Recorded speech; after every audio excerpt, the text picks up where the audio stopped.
since we're on the topic of conspiracy theory, do you think they do all this? If say that it's real in reality in this world, do you think that they do this because they're bored or they need some purpose to be done?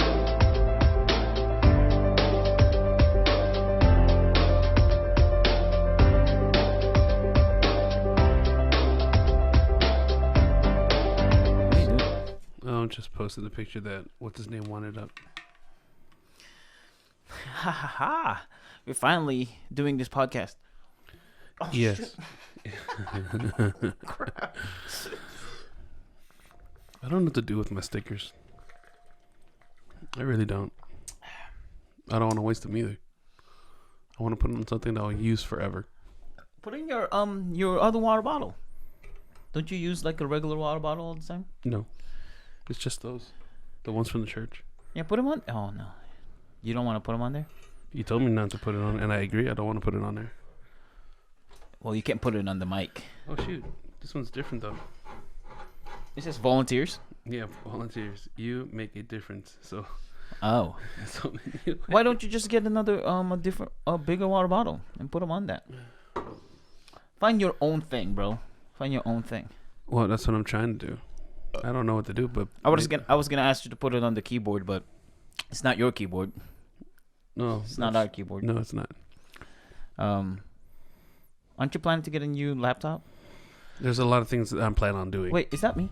Is that you? Yeah, it's me with those two. Oh, yeah. You told me to get a picture of them. Oh, what? You told me to get a picture with those guys, and I did. You saw him? Yeah. Oh, shoot. You were off doing something. You told me that these guys were coming to visit Pastor Paul. Sunday? No, it wasn't Sunday. Oh, I took this picture a long time ago. It's just I haven't put it up. It was a good thing. Where was I? If I look for the date of when this picture was taken, when was it taken? May 20. Where were you on May 20? May 20th. What day is that? That was... You're breathing in the microphone. No, I'm breathing hard. May 20 was a Thursday. A Thursday. We had a staff meeting. Oh, May 20th? I think you went somewhere. Oh, I think I went to the... Isn't that the week where I had the conference kind of thing? Yeah. With Pastor Ben? I think so. And they visited the church? Yeah, they came to visit the church. You knew that they were coming, and you told me to get a picture with them, and then throw it to those guys. And yeah, tag them. Right. Okay. Well, welcome and thank you for listening to your favorite podcast. This is your favorite podcast. It better be. Like factually, this is your favorite podcast. We're doing Afterflicks. You know the drill. You know what Afterflicks is. And we're gonna talk about Without Remorse, a Amazon Prime original movie. Original movie. Yes. Original movie. It's not a bad. It's not a bad movie. It's not a bad movie. Just a little PSA before we continue. If you haven't seen this movie, you might want to stop. Mm-hmm. Just stop listening or watching this podcast. Watch the movie first. If you do not care, or if you've seen the movie, then come and join us. And let's talk about this movie. We made some notes. I think this is the very first time that you took notes. That I took notes. Have you taken notes before? I have. The first one was during WandaVision. I did WandaVision. I put notes down there. And then... Oh, no. I think I did Alice in Borderland. And then WandaVision. Okay. Oh, really? Okay. Yeah. Yeah. It's a not bad movie. Mm-hmm. It's not that bad. Okay. Let me just premise that. It's not that bad. It was great. But it wasn't like the best. We've seen, how many Tom Clancy movies have you seen? Have you seen Jack Ryan? I only saw the first few episodes. It wasn't bad. It's just a slow build up. The movie? Yeah, there was a movie. There's a Jack Ryan movie. Oh, I didn't know about the movie. Yeah, you probably have seen it, but you just don't remember. I haven't seen it. Is Jack Reacher a Tom Clancy movie? No. But there was another one. I know there was another Tom Clancy movie. There's a ton of them.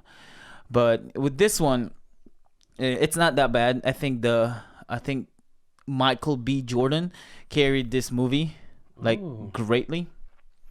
Well, yeah, I told you there's a Jack Ryan movie.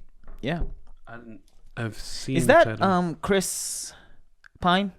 I think that's Chris Pine. That is Chris Pine. Yeah, it is Chris Pine. At first look, he looks like Matt Damon. Matt Damon? Yeah, you know Matt Damon? Yes. Okay, yeah. It kind of looks like Matt Damon, right? Until you look at the eyebrows and like, yes. This is not Matt Damon. Didn't Matt Damon play Bourne? Yes. Yeah.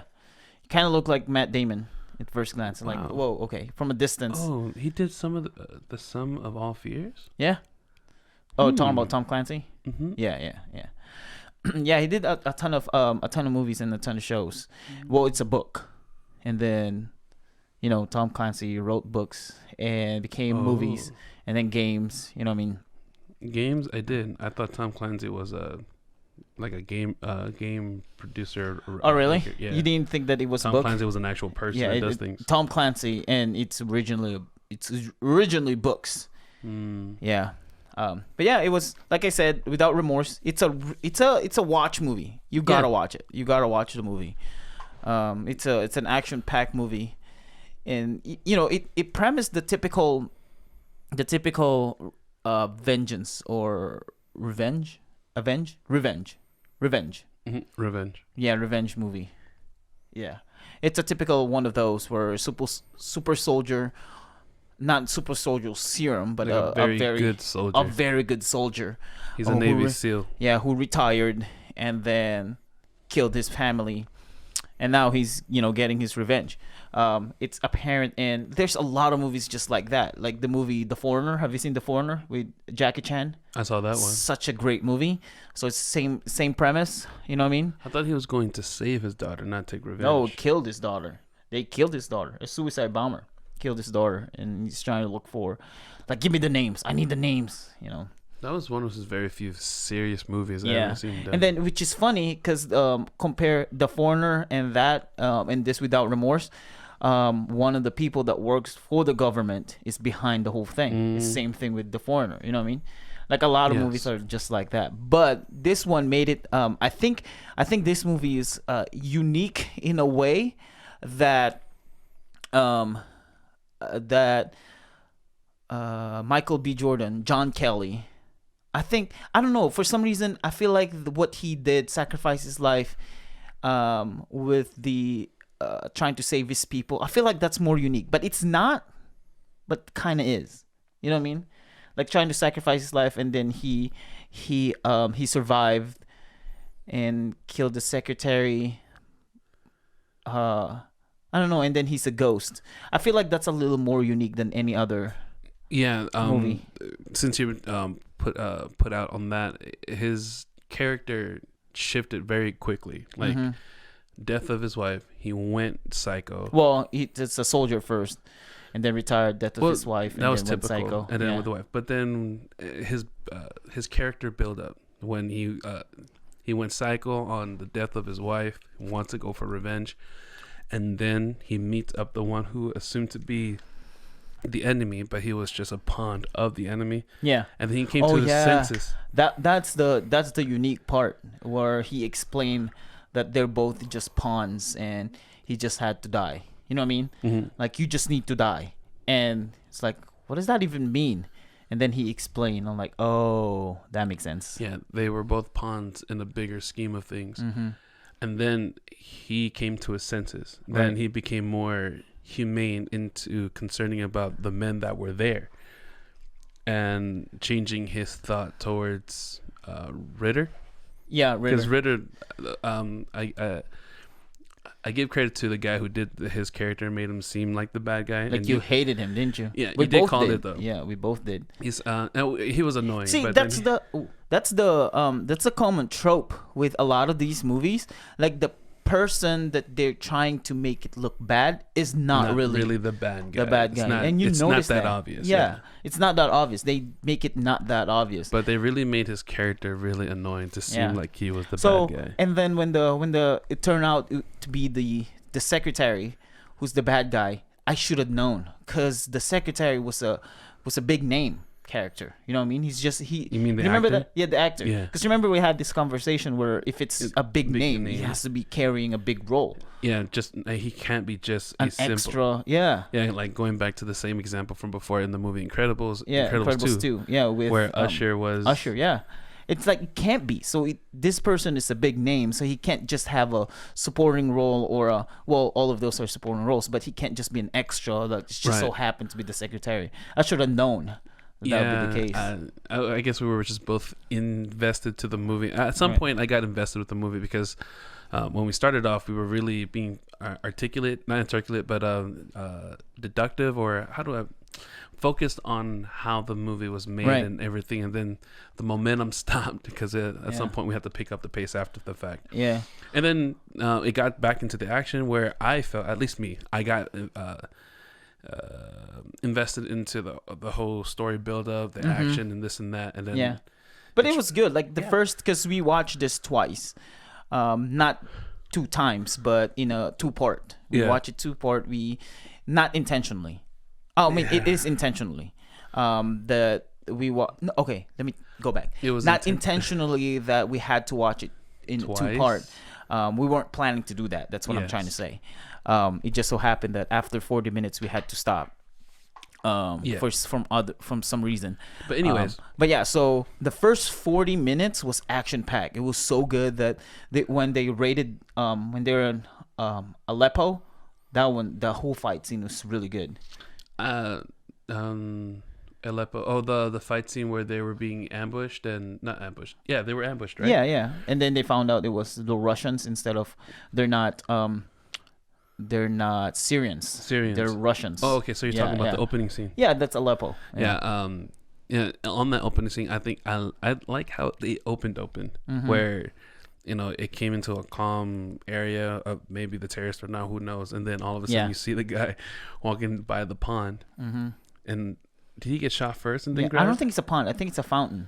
Well, whatever. It's might have like water in the middle. A watered area, and I mean, I guess you can say it's a typical scene, but I've seen that in some CIA or spy games where somebody coming out of the water and grabbing him. Yeah. Was he shot first or was he? No. So they grabbed the one guy, and then the other guy saw that he was grabbed, so he stood up and then shot. Someone shot. Okay. Yeah. So I like how it opened. That was a nice start. And then the whole firing scene. He saved Greer for the first time. And wait, Greer was there?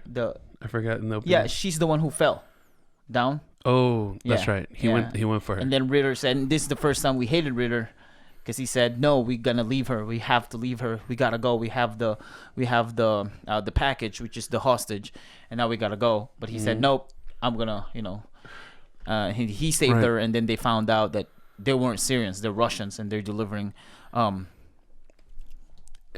Yes, and around that very scene, I don't know if we're still talking about scenes or we're just still discussing about. No, it's fine. Yeah. No, in that very same opening where they were where they tag team together going up, where you kind of reacted is like, why didn't you pick up your knife? Yeah, right. But that killing scene where they were at the wall and then he told her to wait, and then he turned to the wall, shot the guy at the wall. And then he comes around. He did a killer sick knife move, and then he shot them dead. I mean, he really killed them dead. That scene where before going up the stairs, I thought that was pretty dope. But I was laughing at this guy where he reacted, "Why didn't you pick up your knife?" Yeah, but I don't know why he didn't pick up the knife. It was a nice knife, like it's his knife. Like, what else are you gonna do? It's like, I understand if he wouldn't pick up their guns, because that's not his gun, because those are more like gears that you have to carry. But that's your knife, and it's apparent. There's no cut scene where you're like, oh, he might have picked it up, and then we just didn't see it. But it was a one flow scene. After he shot him, he straight leave of his knife, and then later in the movie, she picked her knife. Right? I feel like that's a nod from that first scene where that's the difference between them.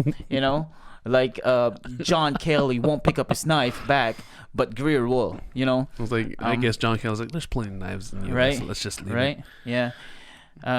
The killing of the wife is atypical. atypical will be opposite of typical. Yeah, atypical. In a way that we didn't get why they shot one Russian.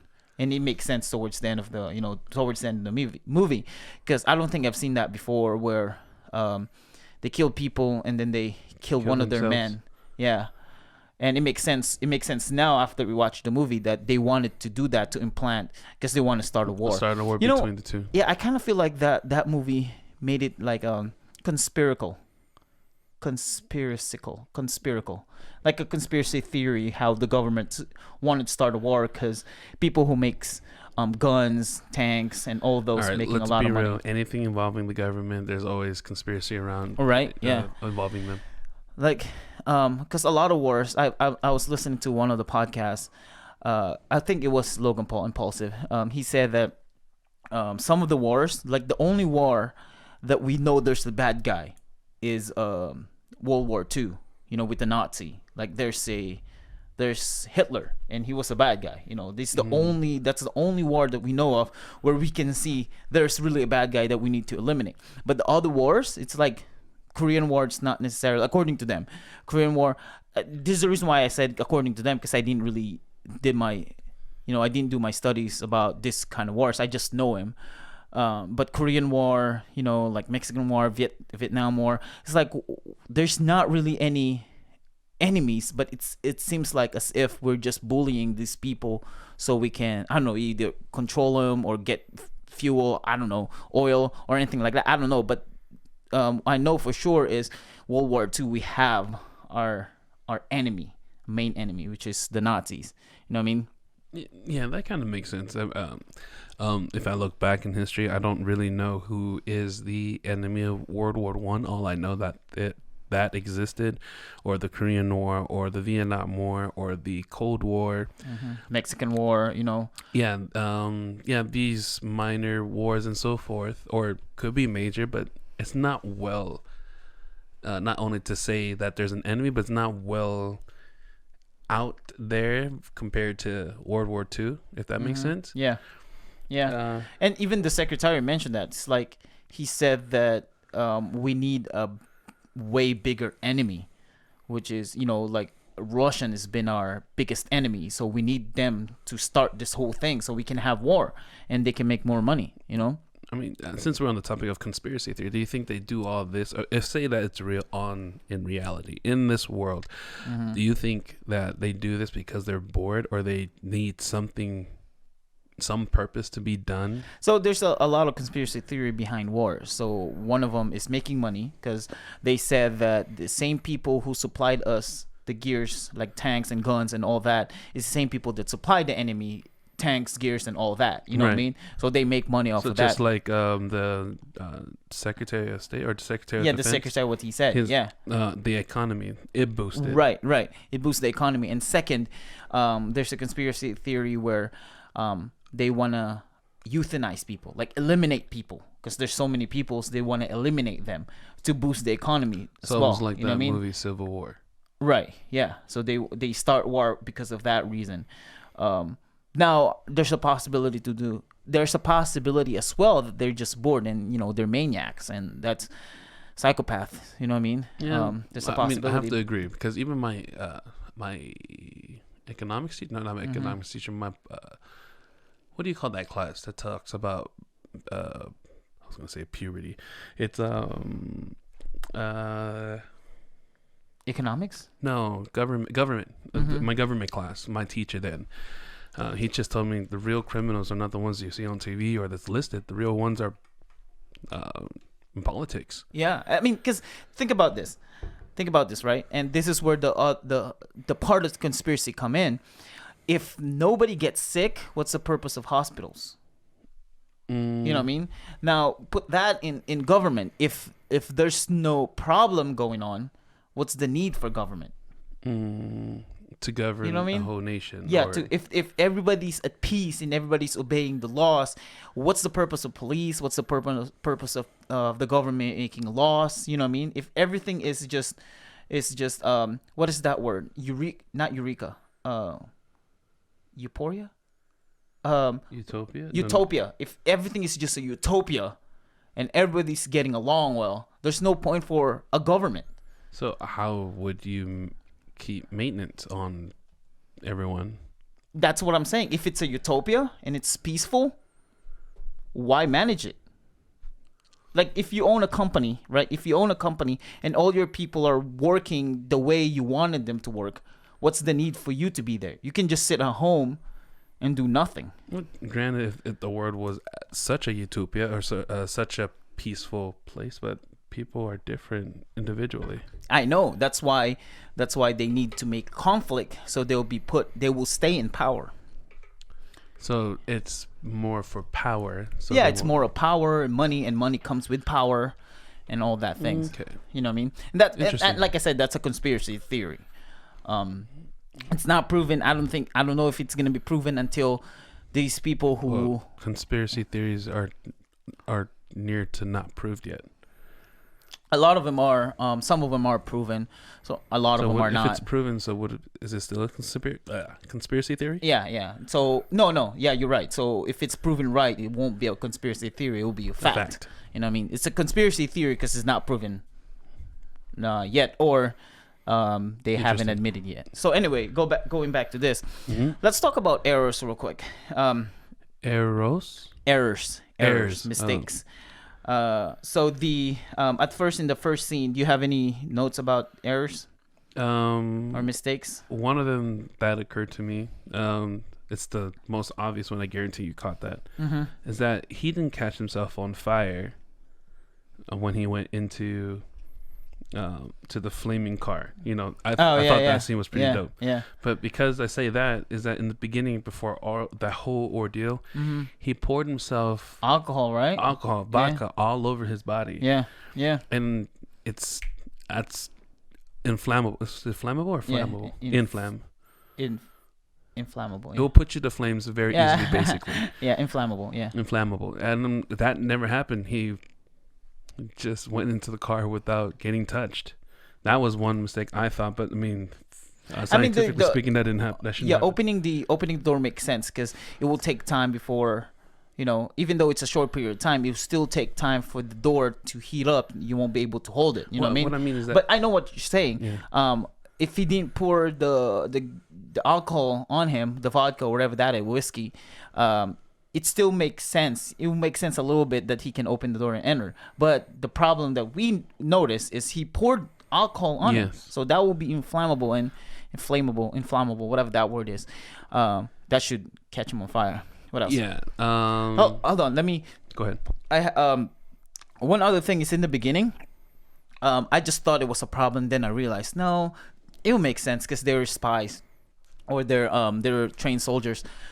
How long did they take them to stay underwater? I mean, then I realized they have gas tanks, oxygen tanks, so they're probably there for a while, and they were prepared to be there for a while. In the very, very first beginning. In the very beginning, yeah. I mean, of course, the timetable in movies or any movies in general are very different. Yeah. We just have to come up with. So okay, think about this. In this retrospect. Those people are guards, so that means they have rotations every 24 hours, right? Right. Not every 24 hours, like let's say 8 or 12 hours. So, but there's always people in there. For that amount of people to stay in water, they have to be there before they camp in that building. I mean, because they can't go in the water when they're already there. You know what I mean? I'm trying to compare these things. This is how my mind works. Is like. I'm trying to make sense of it all because I'm comparing to video games that I played that in a soldier or a CIA spy game where a scene of them traveling through the tunnel, basically a backstory before you actually start being so-called under the water. So I'm assuming that there's a tunnel at the bottom of wherever they went to. Of the body of water, and then they drop their gear holding their breath. Someone already did a recon on or scouting. I guess it's recon. Yeah. They scouted the area knowing their works and this and that, because based on, again, I'm comparing this to video games. It makes sense to me. Someone had to do the work before they actually went out. So but if we were just to talk about from where they went or from where the movie started, again, how long they've been sitting there for? No, not the how long. It's how they got there. Because first, there's a lot of people, right? So I can only come up with two things. It's probably not, but I can come up with two things. It's either they were there before the enemy decided to camp there. You know what I mean? Because they can't. It's not possible that they're already there. The enemy's already there, and then they decided, because there's about 6 or 7 people to go there, and the people that's guarding are not far away from the water area. They're just right there. You know what I mean? So it will take. I don't know. It will be noticeable, and you can't drop them in water because they're like in basement. So that's the first idea that I came up with is it's either they were there first before the enemy camped. Second, there's already a set of guards in there, and they kill them, and they put them in water with them, so they won't be able to see them. You know what I mean? And then the enemy send a different kinds of guards. Well, that would if that was the case, they should be alerted that something's wrong. They can't reach out to their guys, so they should have sent more of their guards in that area. Right. But anyway, yeah. I mean, if it was that idea, I could just only imagine what would they be doing under the water, chilling on the gas tank. Because they're probably waiting for the hostage, so they camp out there. They killed the first set of guards, right? And then they put them in water with them, and then they waited for the hostage to come in that building. True, fair enough. You know, because it was to save somebody, right? Right. Yeah, to save somebody. That's all I can come up with. But I thought that was a mistake at first, or not a loophole, plot holes. But I realized there probably a lot more things going on. Yeah. But I noticed a lot of things. So what else do you have? It was that and the fire. Can we say that he was really drunk, or was that just? Oh, no, it's not. You know, it's acting. I mean, like acting to be drunk, and then it's acting. He's not drunk. What was the other one? Oh, what I thought that was funny. It's obvious if you were to go back and see what he was trying to do. So he goes back to the scene of after his house was, so forth, and he missed it because you looked down, and I think you were writing a note where he was going back into his house. You told me this. Yeah, the caution tape. You can actually see him trying to rip it, and then it didn't work. It didn't work, so he just like went underneath it. It's like people who's trying to rip their shirt, right? Then when you go to the hem to the bottom, because this is not part of the shirt, it's just the connection, right? Right. They won't be able to rip this, so what they do is just take it off. But they're like trying to be like, rah, and it won't rip I just all the thought way. that he was trying to be a badass, trying to rip it, but then it was like, it's not working. Let's just keep it going. But it's if you pay attention to that was obvious. I thought that was funny. Yeah. That was good. Let's see. Oh, during his rehab, there was no scars. When he was swimming in the pool, there was no scars. Oh, that's good. I didn't see it. I didn't see the scars on his shoulder or his stomach. And he had one on the neck too. Yeah, that's what I mean. In this area. No. He got one on the shoulder and then right here. Because if you look at the when he was in the hospital connected to the tube, he got one right here. He got a patch. Well, then that's even more obvious that there was no scars at all. There's no scars. He came out healing perfect. Okay, what other scenes? So what happened to the Wakka that covered? No, I saw that. That's pretty much what I caught. Okay, so I think I have 2 or 3. The first one is, I mentioned this to you when he was at the house chilling in the basement. At first I didn't know that was the basement. Right. At first I didn't know that was a basement because there's a window behind him, and it's a big window. Well, I mean, it's probably just like this, you know, our probably our basement window, because there's a curtain.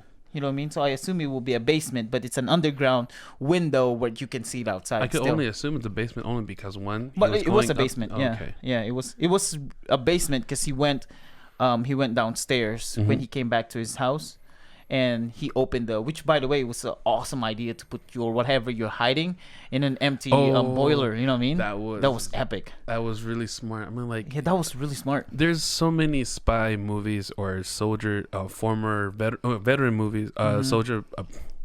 Those guys who have that role in the movie, you see them have smart ideas of where they hide their things that you never thought. So would like what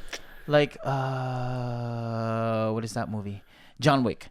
He hid his cemented his on his floor. So he had to break it. Break it. But this one is easy. It's like he just has a key for this boiler open, and it's a whole bag of Yeah, I've seen people who do it, put it behind their toilet or inside the toilet cap, or the wall, or behind the picture. I mean, those now they're becoming typical spy hiding spots. This one's in a boiler. That was crazy. That was brilliant. Whoever came up with that was nice. So, when the Russians cut the electricity, right? The indication, because he was wearing his headphones, so he couldn't hear anything. Right. His laptop died, which, by the way, it doesn't seem like it was plugged in, but apparently it was plugged in because it died. But the death of his laptop, I don't know how crappy his laptop is, but it died quick. Oh, wait, no. I guess, no, I saw that he plugged it in after the fact. So when he found out his laptop died, then he reached for it on the ground and plugged it in. Oh, and then he realized something's not right. That's why he scooted back to behind the couch to check if it's plugged in. Yeah, and then that makes sense. I probably didn't see it because I started to notate. It's like, what? Anyway, so that scene, and then this one is I think this one is a plot hole for sure. A plot hole. So he went to the Russian embassy, right? Yes. Because he wants to talk to the guy who made the passports for those guys. For those guys. Now, what's the point of first putting alcohol all over him and going there? My concept is they thought he was a bum. I'm trying to think of where. So what's the point of doing all that? He could have just stayed in the truck and waited for the guy to drive off and followed him. That's true. That's another one to do it. I mean, he could have been at the distance. I know, because he didn't approach the guy. I thought he would pretend to be drunk and get there and get closer to the guy and then shoot start him there. Doing something, right? But there's no point of doing that. Did he just need to be sure that the guy he's waiting for is coming out? But he could have still stayed because he didn't go inside. He's still outside when he was acting bum. No, I get you. I'm trying to make sense. It's like, did he just? I mean, what I'm saying is that when he got there, he needed to get closer to be sure is that the guy that I'm supposed to go after. If not, I'm going to go back and sit down. So he's a soldier. He got binoculars. Yeah, I was thinking that. It's just right when you brought up that point, that just made sense. I just thought there's no point of Yeah, if you want to be a spy, maybe it's because he's a soldier. He's not a spy because a spy would do it. He would sit back, and what did they call it? It's those. Yeah, I know what you're saying. Yeah. Yeah, so they would just chill out there and watch for their target. And if they see the target moving, then they'll move. Yeah, because there's no I don't know. I don't get the point. I don't get the point of all that. And then I ask myself, what's the point of getting a tow truck? And it makes sense now why he wanted the tow truck, because he wants to hit the car and not get hurt. Because the tow truck is solid. True. Tow trucks are solid. Very true. So it makes sense why he wanted that. Or was it just to be a disguise? It didn't matter. Fair enough. Because they didn't see him. Wait. The enemies didn't see him. Oh wait. And he called 911. Do you think that he needed the tow truck so he can go through the airport to avoid checkpoint? Yeah, that makes sense too. That makes sense. Why? But then again, they will still have them. They will still have to go through checkpoint at some point, right? They wouldn't just let them go. Yeah, I don't know. It's weird. That scene, that whole scene, didn't make any sense to build me. up to the cool flaming truck car. I mean the car part. Right. It could have been any trucks or any vehicles. A solid vehicle, like the trash truck. Right. You know what I mean? It could be anything. But in the sense of it being the heavy truck to be safe, hitting the car, banging it. Yep. Well, that makes sense. And he made it a very obvious scene of lighting up with gas. Or I didn't see anyone pull out their cameras or their phones. Yeah, the cops didn't get there quick. Yeah, that's the airport, and then there was a checkpoint right there in front of the in front of the airport, and they didn't show up right away. This must have happened before 9/11, right?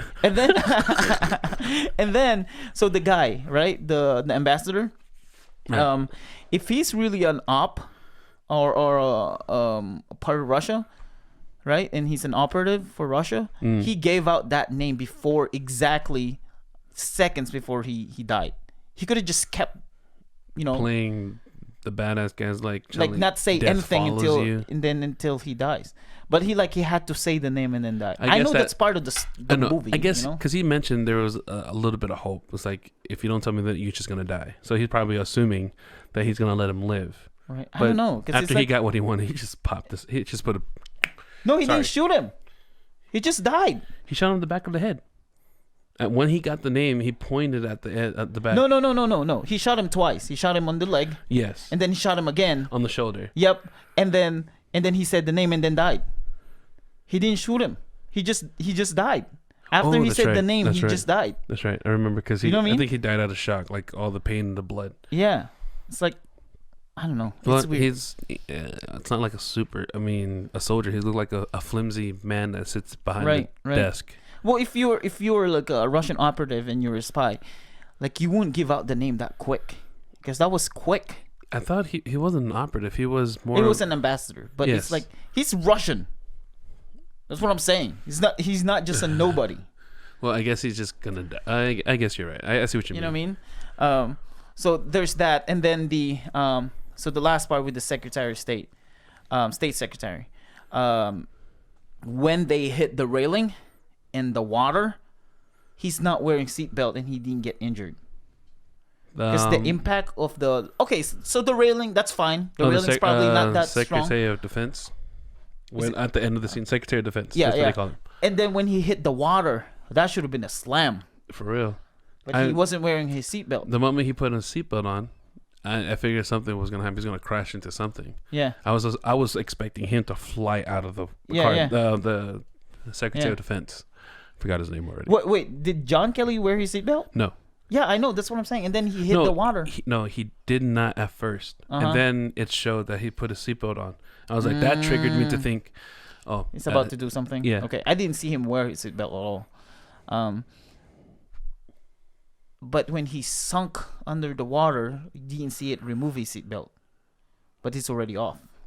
Is it? Yeah, it was already off. I didn't see it being off. Yeah, you can see it when they were focusing on his face, and it's like breathing, and as if he's gonna commit suicide and die with him. Mm-hmm. You could see the part of the seatbelt still there. You don't see it like across him. That's why I thought he wasn't wearing his seatbelt.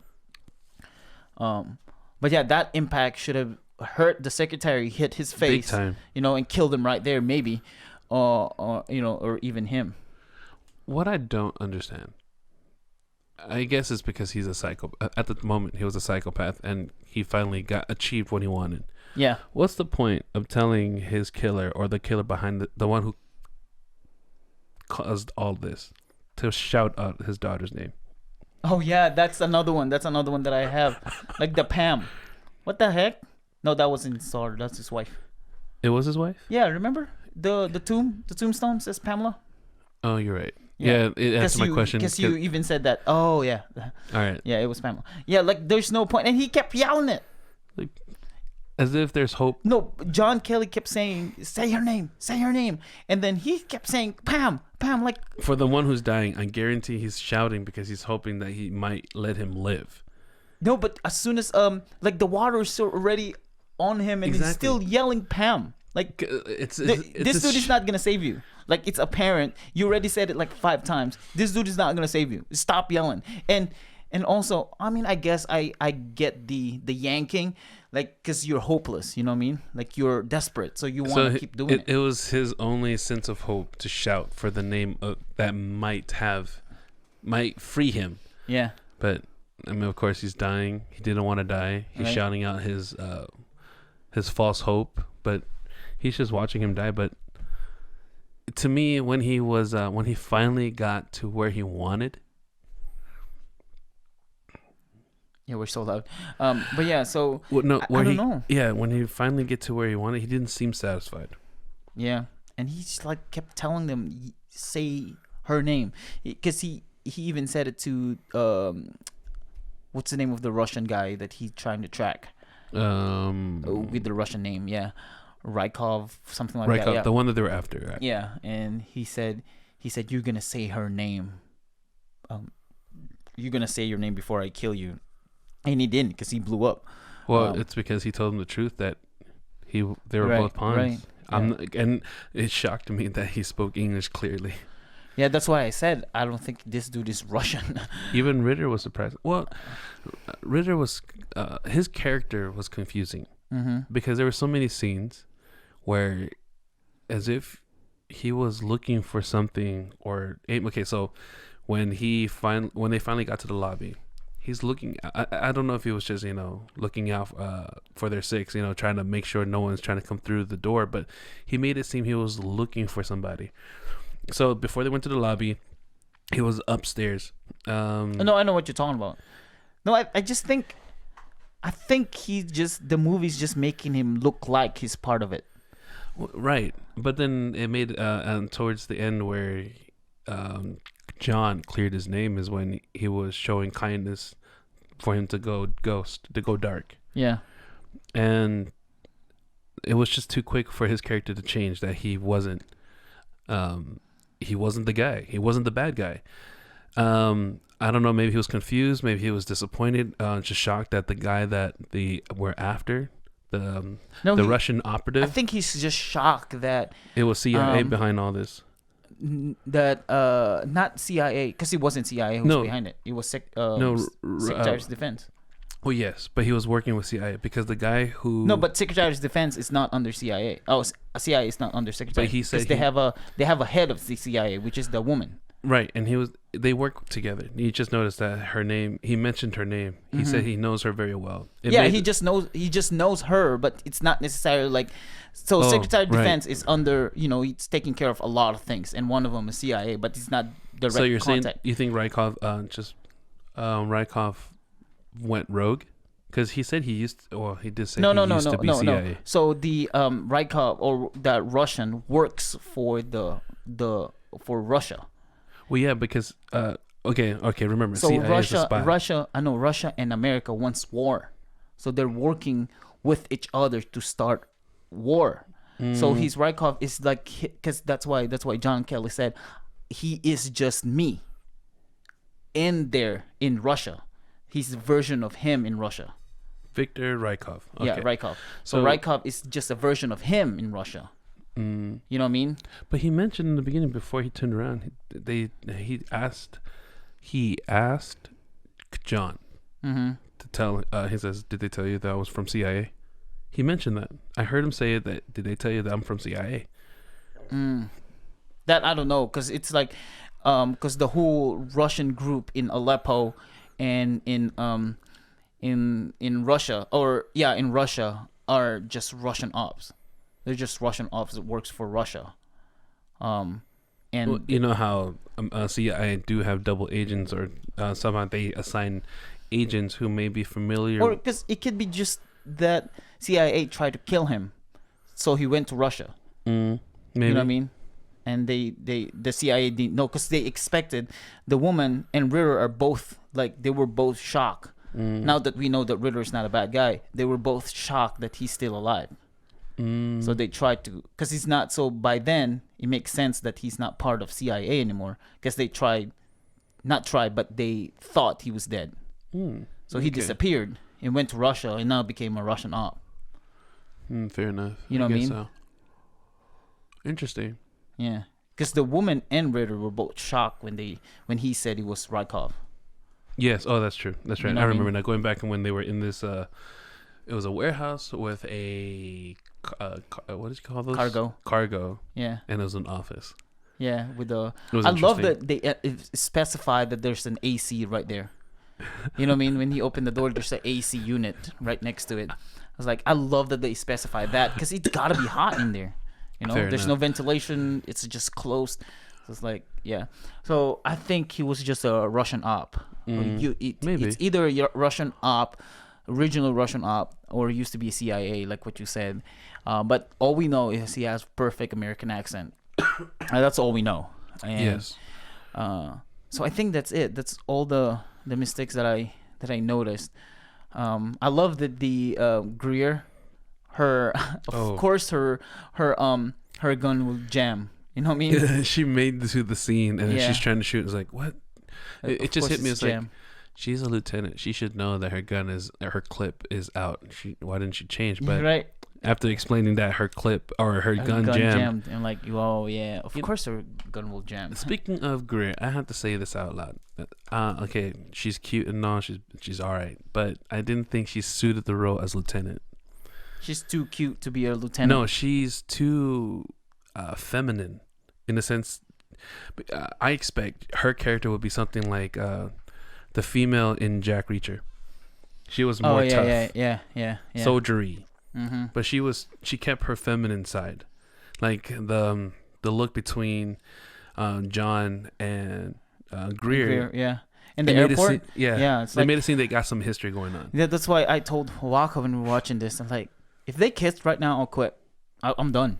If they kissed right now, because the way they look at each other, I'm like, there's a chemistry going on right now. Like, yeah, what? I mean, like, he went back for her, and then Greer. I low-key thought that Greer was the one who was behind all this, but like apparently I was wrong. But yeah, the character between those two, I mean, it's them two together. But then again, their team died. Their Navy SEAL team died, so it makes sense. It's just those two, but still, their chemistry together, it was. I don't know. It felt like there was something going on between those two, but that's why I said she didn't suit the role as the lieutenant, like the head of that Navy SEAL crew.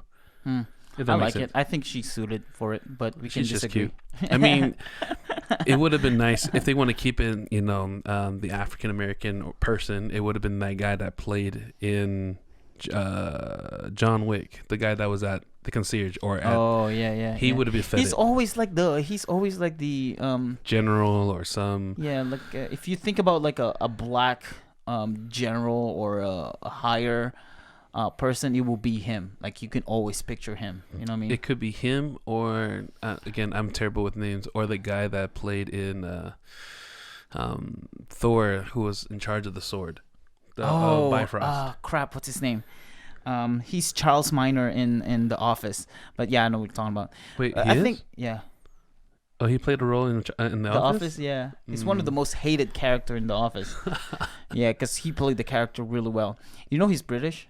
Yes. Yeah. He would have been, his role would have fit that part. No, I think she did a great job. I think she's cute, and she managed to be like a tough But whatever she lieutenant. did to get there, she got the role. But still, right? She was cold-hearted for sure. Yeah, for sure. So let's talk about. Do you have anything else? Bad scenes or things that was questionable? No. Mm-hmm. Yeah, you talked about the recovery was really quick. His recovery was really, really quick. Yeah, from getting shot, rushing to the hospital, and then going to his therapy. And then getting better, and we'll be able moving into getting his revenge. Yeah, it was really quick. But then, like I said in the beginning of this pod, that timetable in movies are very different. Yeah, but still, if you think about it, because there was an investigation, the investigation happened. It will be really, really quick. It was really quick for sure. Even because I even questioned how did he get to the hospital. So it could be security. It could be someone called in, like his neighbor. You know what I mean? There's a lot of possibilities. So I didn't question that much. Well, somebody has to call it in because there was a lot of gun shooting going on. Yeah. Especially for him because he didn't have the suppressor. Which, by the way, according to Mythbusters, they busted this myth. It's not actually the suppressor. It doesn't work that well. It doesn't suppress the sound that well. It's still loud. So it's not true. What cinema is saying that suppress, especially in the first scene in the Aleppo, they were using the. You even asked me that, like, are all guns waterproof? Like, they can't be that waterproof, you know.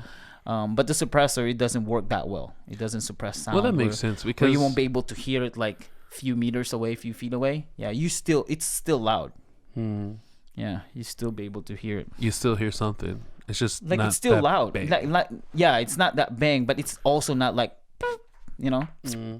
Well, that makes sense. Yeah. Okay. Let's talk about good things about this movie. There's not, like, we talked about the uniqueness of this movie, but there's some great camera angles and great camera views in this movie. One of them, which is my favorite, and I can say this is my favorite scene, and when John Kelly and Rykov first met in the house, right? And the flashlight That was awesome. That was epic. When he dropped the flashlight, because they both shooting each other and they're walking towards each other, which is funny because like he's a soldier, he should know to cover and then shoot. I wonder if that was walking towards each other, but it makes sense now why they're walking towards each other, because it's like a parallel or a nod that Rykov is a version of him in Russia, because they're doing the same thing and they both survive.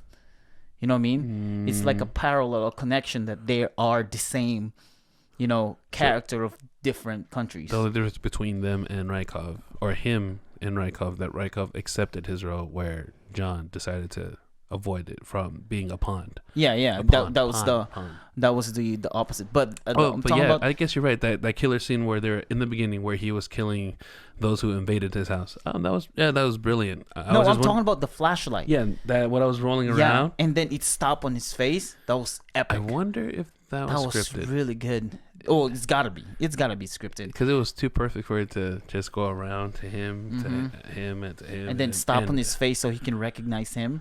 You know what I mean? That was epic. I love that. I really love that scene. Didn't he have his mask on first, or did he took it off? He took it off because he couldn't breathe. He got shot. Yeah, he removed it from there, and then started walking out. I think he did a great job being wounded. Who? John. What do you mean?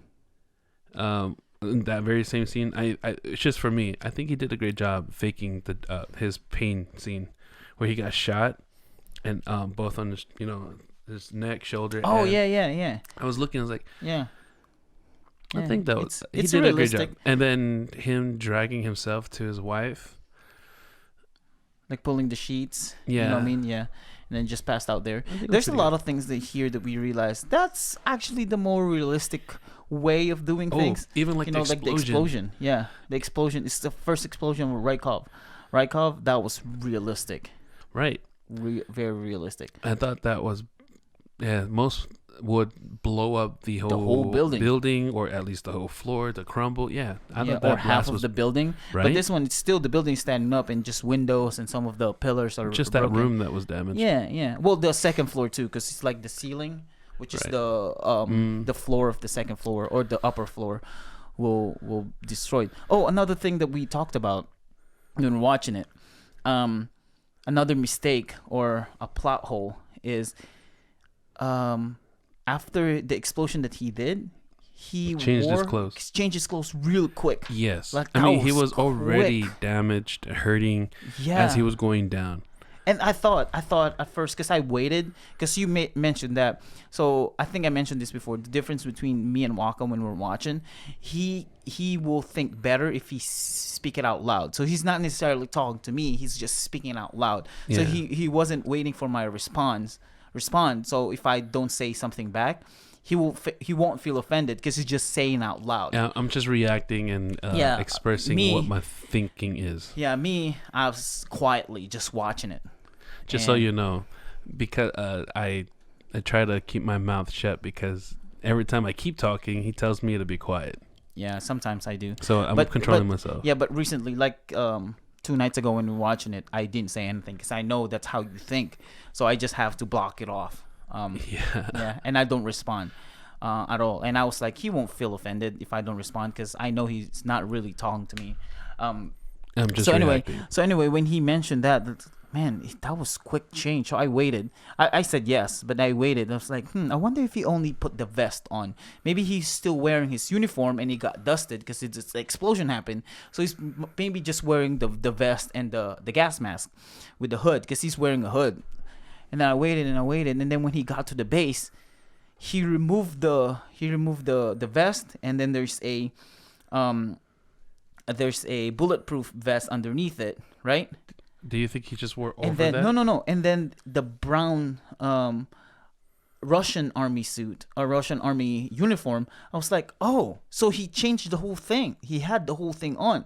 Yeah, so he was right. That was really quick change, because he's not just wearing, because he's wearing a black. He was wearing a black suit, right? But when he got to the base, he's wearing the Russian uniform. That was quick. That was quick, and it wasn't just a shirt; it was an overall. Right. So that was really quick. Yeah, because it took time for him to remove the first vest, when he sat down, he removed it. It took time for him to do that, and then there's a bulletproof vest. I'm like, huh, yeah, that was a lot of layers. You know what? Also, and he was laying down too. It wasn't just sitting down. You know what I mean? Because when the explosion happened, to hide himself from the people, the Russian that's walking around, he had to be laying down. And remember, he didn't have change. He had to remove someone else's clothes first. Right. Remove his clothes, put on their clothes, and then stay there. You know what also bothered me? When he was trying to play decoy. Or, well, him playing decoy, it's those guys who took off. Why would they go escape? Oh, yeah. So I have an answer. Go ahead and say your thing. Well, if you have the answer. Basically, if we're on the same... why would they escape right in the middle of what was going on? Yeah. With the cops and all. I mean, I tried to make sense out of it, but so, why? My reason is, first, the van is already facing that way. If you see the alley, it's really skinny. Is that the word? Very narrow. It's very narrow because there's two cars, two sets of cars parked across from each other, right? So they won't be able to turn around because I'm guessing the other way is blocked off. Well, yeah, that's the end of the road, right? I'm thinking the same thing. Yeah, that was the end of the road. So it's either it'll make it obvious if they turn around more. You know what I mean? If they turn around and the cops are gonna see them, like, why are those people gonna turn around? If it wouldn't really matter at that point because one. Because the van, like I said, the van is already facing that way. Is it facing towards the fight? Yeah. It's for facing, the whole bomb. Oh, okay. Yeah, because when they hop in the van, I saw the van already facing that way. Okay, in that sense, then the cops they made the cops look so dumb in this movie. It's like, why didn't they send anybody to chase them? Well, if you think about it, like, they thought those are because they couldn't see upstairs. They can only see. Well, yeah. What I mean is, like, they could radio in. Hey, there's a van out there. Keep an eye out. It's on the loose. I know, but because in my head, what I can think of is someone is shooting at us, so I need to focus on that instead of focusing on other things. I mean, we've seen a lot of other American movies where they're in the middle of a showdown. Someone is behind the car calling, "Hey, not man down. Like, we're under fire. Please send back up." And then someone might be smart enough who saw the van leave. I was like, "Hey, look. I mean, keeping a lookout for the van. The van is on this, leaving, or something like that." Right. Yeah. Well, because I get what you're saying, but in my point of view, it's like someone is shooting at us. We gotta focus more on this person or people we don't know shooting at us. So let's focus on that. Because remember when the first group of the first police car got there, they're like trying to tell people to go, move away. Right. Because remember, this is Russia, just like the movie 127 Hours by John Krasinski. Remember that? When they went to... There was one movie, I think it is 127 Hours. When they went to... what is this? Did that Iran? guy from The Office play in the movie? Yeah. Oh, okay. He's the main guy.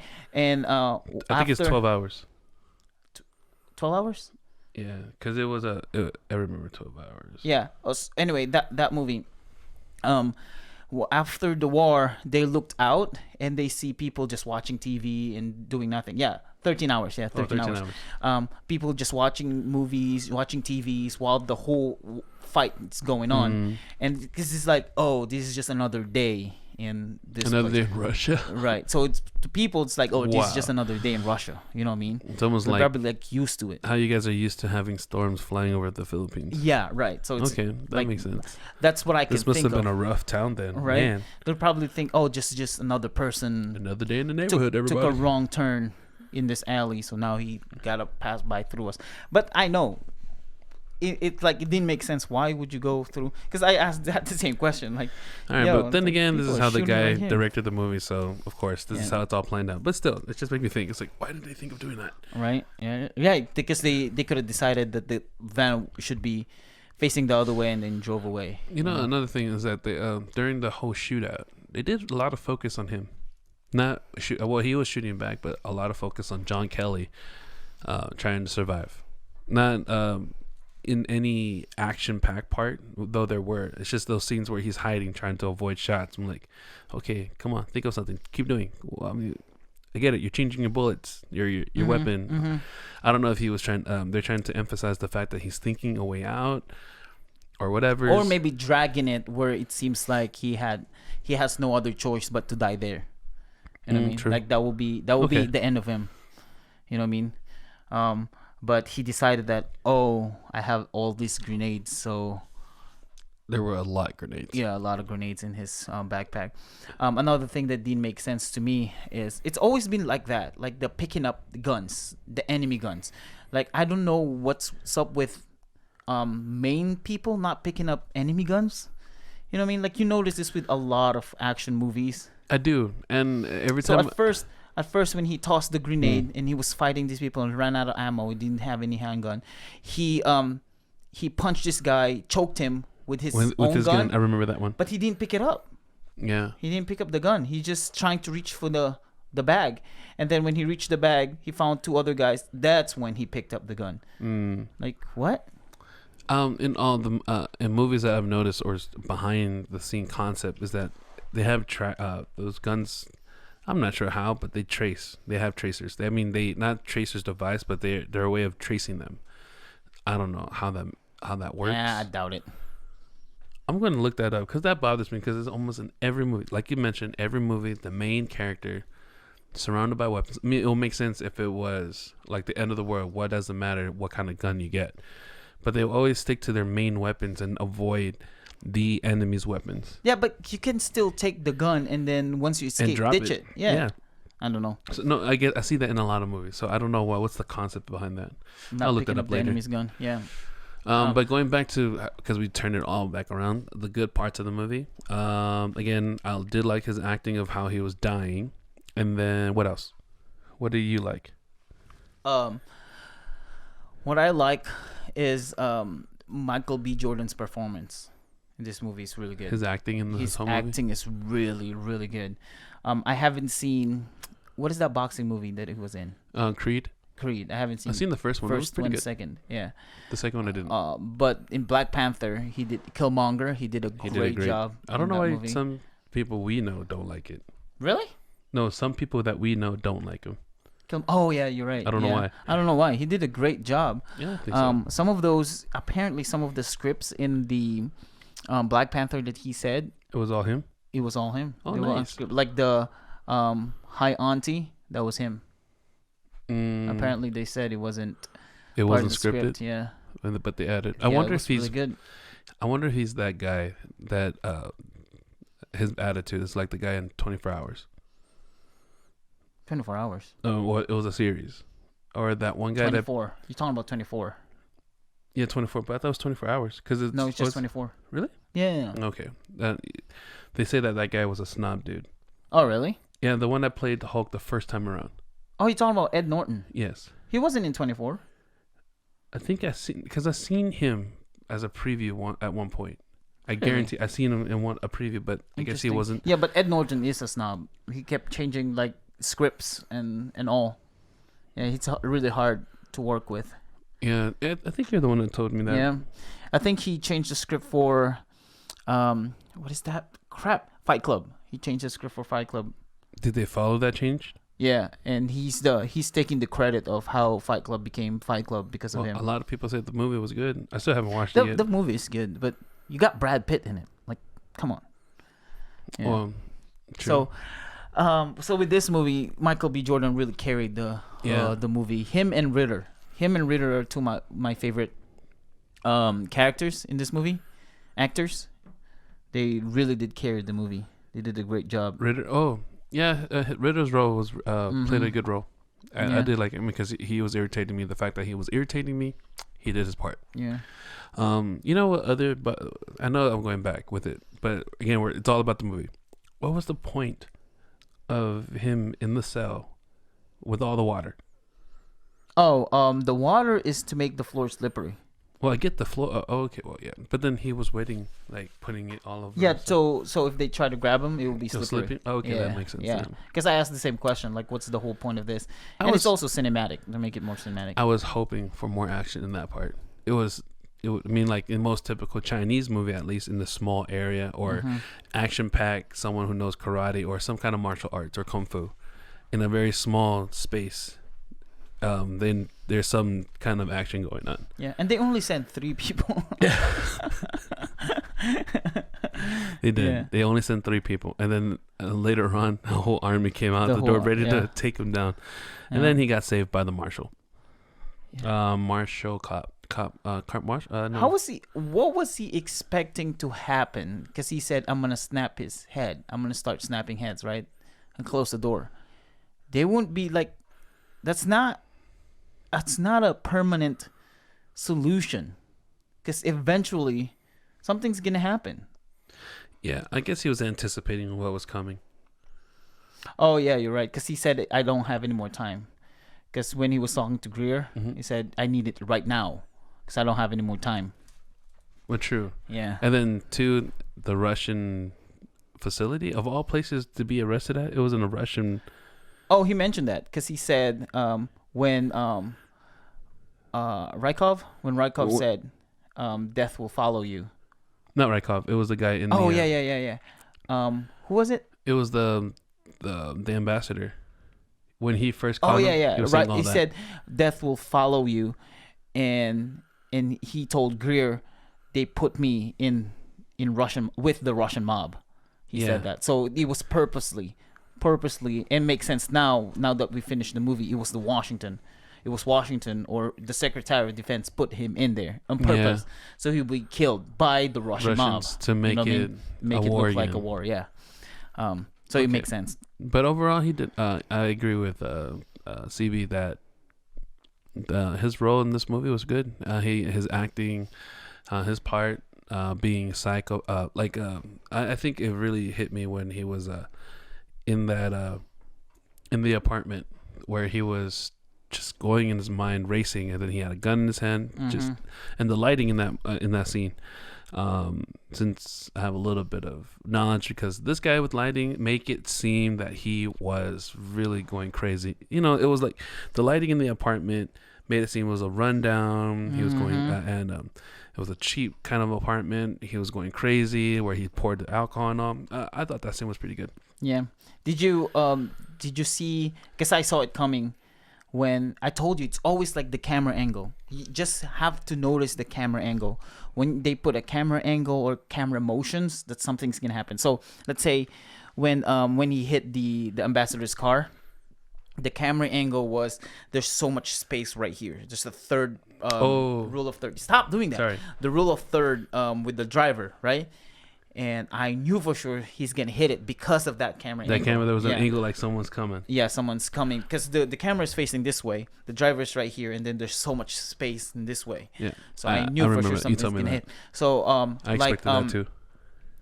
What else? Some camera trope where if it's shaky, so let's say you're following someone and it's shaky, the camera's shaking. That means something bad is about to happen. Either a fight, or someone's gonna get stabbed or die. So if it's like shaky and following it, that means it's something intense is about to happen. Oh, okay. That's a camera trope. There's a lot of those. I didn't see it in the movie though. No. I'm talking about like examples of camera tropes. Yeah. I'm thinking like in those horror movies where someone is running, trying to run away from danger, or or someone is walking in the alley, or there's an argument, like an argument's going on, and then the camera's not still, it's shaking. That means something is about to happen. Right. Either someone's gonna get shot. You know what I mean? Yes, I agree. And also it's like for example, like we're talking right now, right? But the camera is shaking. That means someone's gonna get shot, like a sniper or heart attack, something like that. Yeah. You know what I did like is that the sniping scene where they were ambushed.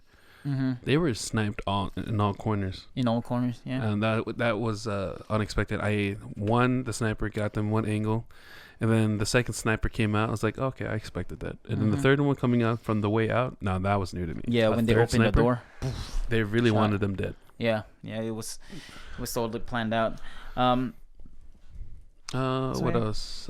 I think that's all I got. Yeah, that's all I got. Let's rate this movie. How would you rate this movie? I'll give it a solid 7.